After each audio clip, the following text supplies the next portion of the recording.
বিশ্বের অন্যতম বড় ধনী টেসলা ও স্পেস এক্সের প্রধান নির্বাহী ইলন মাস্ক যেন সম্পদের পাহাড় গড়ছেন। এবার মাস্ক এমন রেকর্ড গড়লেন যেটি বিশ্বের ইতিহাসে আর অন্য কেউ গড়েননি। তবে তার এই রেকর্ড গড়ার পেছনে বড় ভূমিকা টেসলার, কারণ কোম্পানিটির ক্রমাগত শেয়ারের ধারাবাহিক মূল্য বৃদ্ধি তাকে এই সম্পদের মালিক বানিয়েছেন। ফোর্বস সাময়িকীর বিলিয়নিয়ার সূচক অনুযায়ী ইলন মাস্কের নিট সম্পদে $500 বিলিয়ন অতিক্রম করায় নতুন এই রেকর্ড গড়েছেন।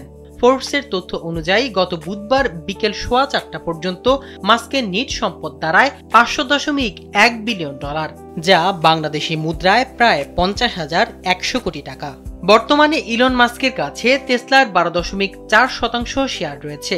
2025 সালে এখন পর্যন্ত টেসলার শেয়ারের দাম 14% বেশি বেড়েছে।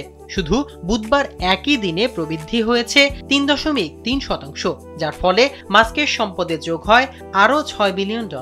এছাড়া স্পেস এক্স ও অন্যান্য প্রযুক্তি খাতে মাস্কের বিনিয়োগও তার সম্পদ বৃদ্ধিতে বড় ভূমিকা রাখছে। ব্যবসায়িক সাফল্যের পাশাপাশি বছরটি মাস্কের জন্য রাজনৈতিক ও ব্যক্তিগত চ্যালেঞ্জে ভরা ছিল। ডোনাল্ড ট্রাম্প প্রশাসনে সংক্ষিপ্ত সময় কাজ করার পর তিনি বিতর্কিত হয়ে পড়েন। পরবর্তীতে টেসলার কার্যক্রমে পূর্ণ মনোযোগ ফিরিয়ে আনেন, যার ফলে কোম্পানি ঘুরে দাঁড়াতে সক্ষম হয়। টেসলার পরিচালনা বোর্ডের চেয়ারম্যান রবিন ডেনহোম বলেন, হোয়াইট হাউসে কয়েক মাস কাটানোর পর ইলন মাস্ক এখন কোম্পানির সম্মুখ সারিতে এবং কেন্দ্রে ফিরে এসেছেন। ফলে হু হু করে বাড়ছে শেয়ারের দাম।